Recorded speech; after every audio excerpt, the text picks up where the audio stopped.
Nessa aula, nós vamos estudar o campo elétrico criado por uma carga elétrica no espaço.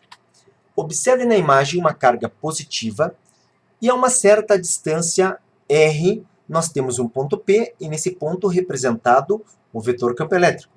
Vemos desse modo que o campo elétrico é uma grandeza vetorial, possui um módulo, uma direção e um sentido.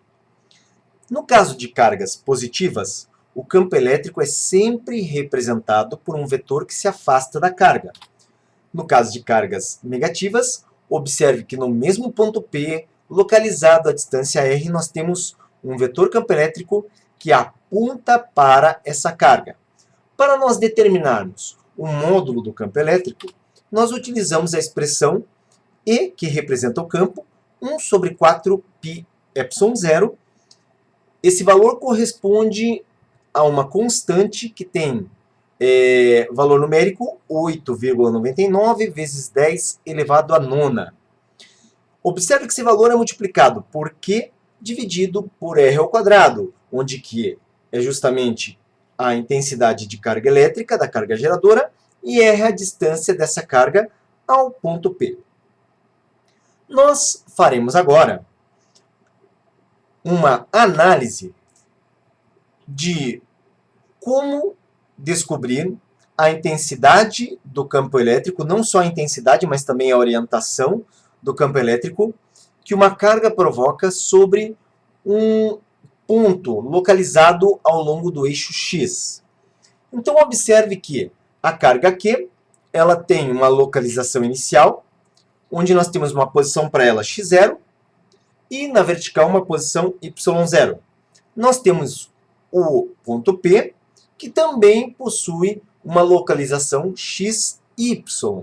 Observe que aqui ele foi colocado sobre essa linha do eixo X, mas poderia ser qualquer outro ponto do espaço.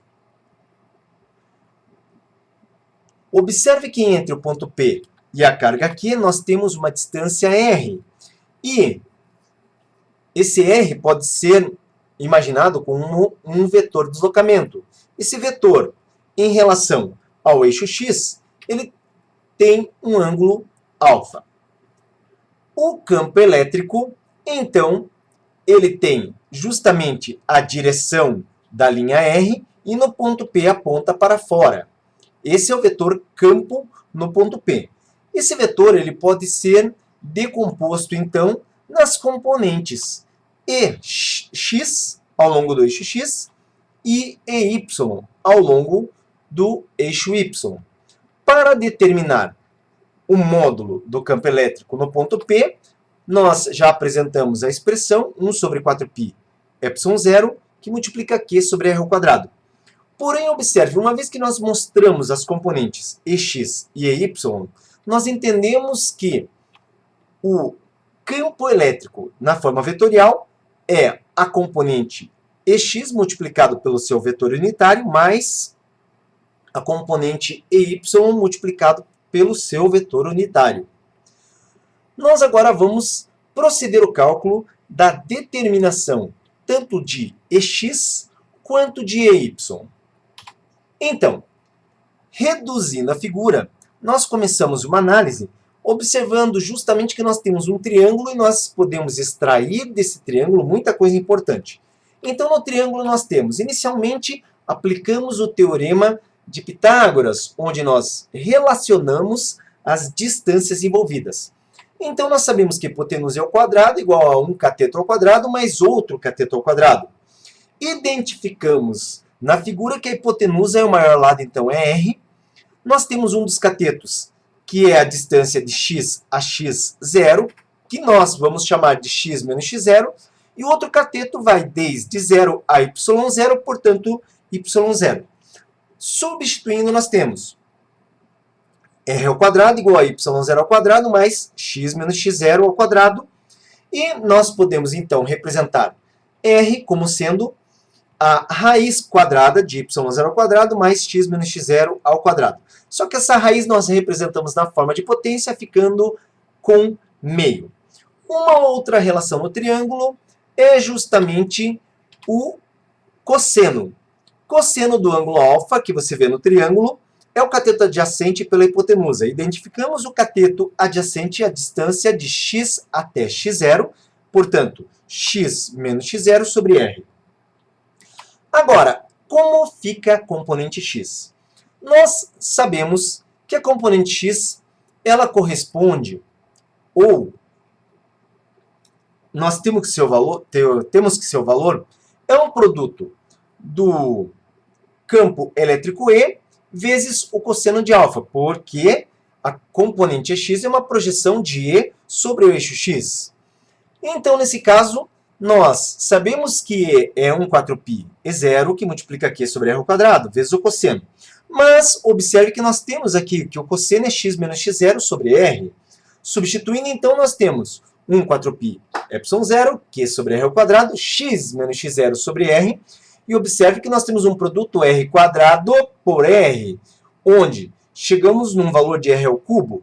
E aqui nós podemos substituir justamente o valor de R pelo que aqui você vê. y0 ao quadrado, x menos x0 ao quadrado, elevado a meio. Com isso nós temos 1 4π ε0 repetindo que x menos x0, aquela expressão que eu acabei de dizer. E como aqui nós tínhamos a potência meio e aqui o cubo, meio vezes cubo, dá 3 meios. Vamos agora desenvolver a mesma linha de raciocínio para a componente y. Então, eu volto no triângulo para tirar relações importantes. A primeira relação é justamente escrever os termos através de Pitágoras. Então, hipotenusa ao quadrado, um cateto ao quadrado mais outro.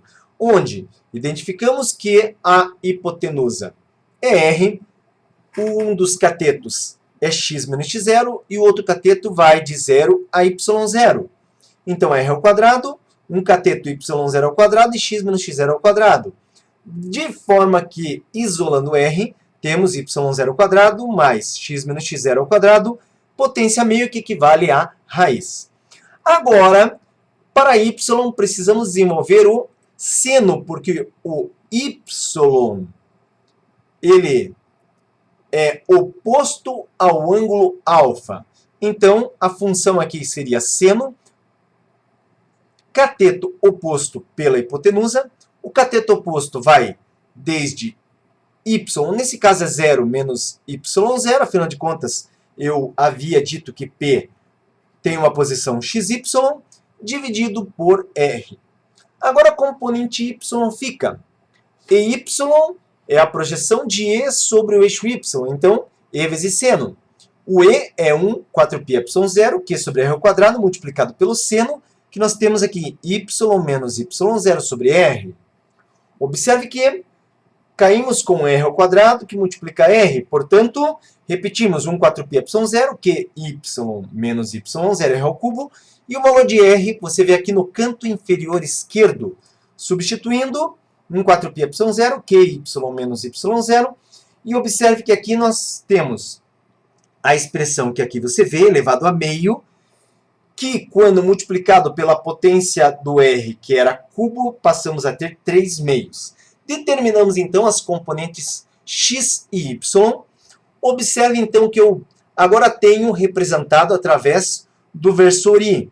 1 4π ε0, que multiplica x menos x0, a expressão elevada a 3 meio i, a mesma expressão que nós desenvolvemos na tela anterior, já multiplicado pelo versor j, e nós podemos dizer que o campo elétrico representado por vetores unitários, então é exi mais eyj, e o que eu fiz? Observe que eu transferi essa quantidade aqui e somei com a quantidade j.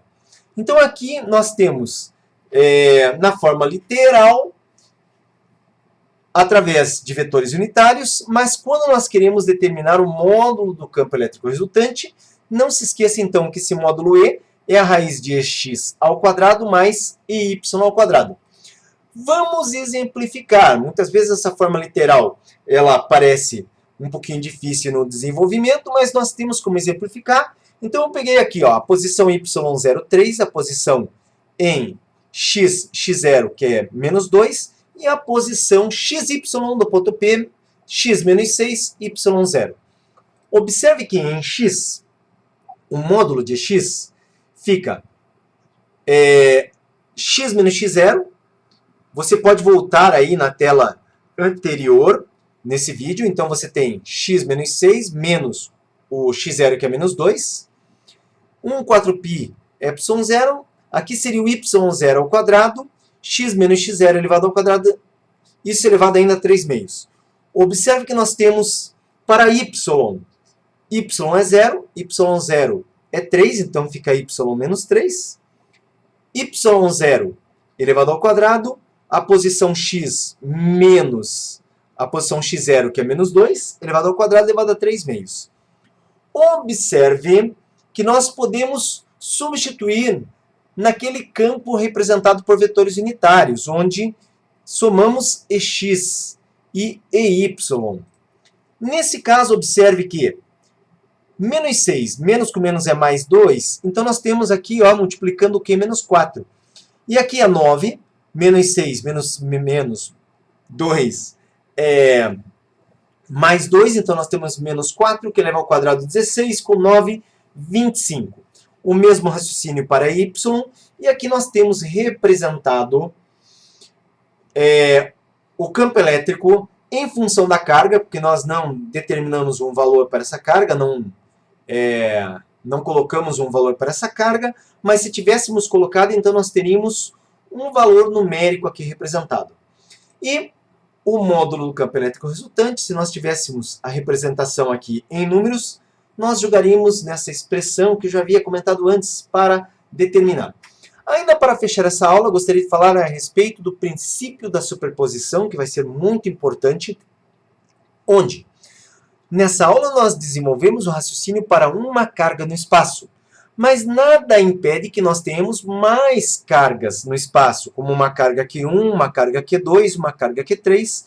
Observe que cada uma produz o seu campo elétrico isoladamente, e o campo resultante é a somatória vetorial. O campo resultante vetorial é a somatória dos vetores campo de E1, E2 e E3, cujo raciocínio a gente já desenvolveu nessa aula.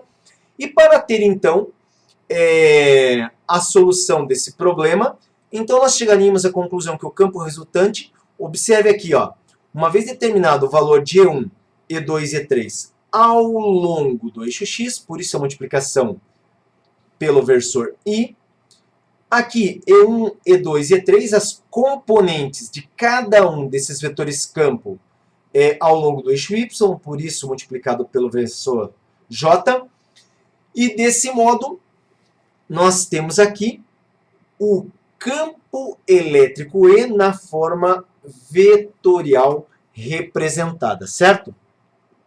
Observe que, uma vez que você tem a solução nessa forma, se você quiser o campo elétrico resultante em módulo, basta você utilizar essa expressão que aqui nós apresentamos como módulo do campo elétrico resultante. Bom, então foi isso. O objetivo dessa aula era apresentar esse raciocínio de como se determina, primeiro, o campo elétrico que uma carga causa num ponto do espaço. Nós colocamos esse ponto sobre o eixo x e fizemos um desenvolvimento de raciocínio para determinar isso aí. Onde que você vai utilizar? Você vai utilizar na atividade de número 3 de campo elétrico, onde essa expressão possibilita, então, a construção no Excel dos gráficos, certo? Bom, muito bom ter você por aqui. Até a próxima!